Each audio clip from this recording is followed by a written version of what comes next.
मी रेहमान सरांना भेटले नुकतीच आणि खूप इन्फॉर्मल सेटअपमध्ये आणि अत्यंत पर्सनल आणि वन ऑन वन भेटले. रेहमान साहेबांसमोर जे गाणं म्हटलंस ते आम्हाला म्हणून दाखव ना.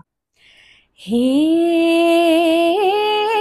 श्याम सुंदर.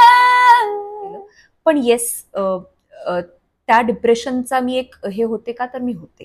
बायको बायको बायकोची गोष्ट.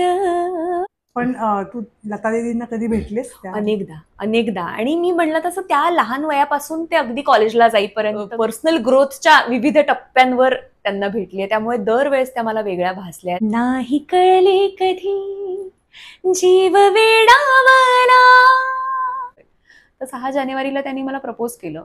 मार्चमध्ये आमची एंगेजमेंट झाली आणि मेमध्ये लग्न झालं. इतक्या फास्ट ते सगळं घडलं नव्हतं. मी अगदी बिनधास्तपणे स्टेजवर गात होते आणि मला जराही कल्पना नव्हती की दीदी विंगेत उभं राहून हे ऐकतायत. అనుకోలేదమ్మా ఉంటావని अंटुन्नानम्मा.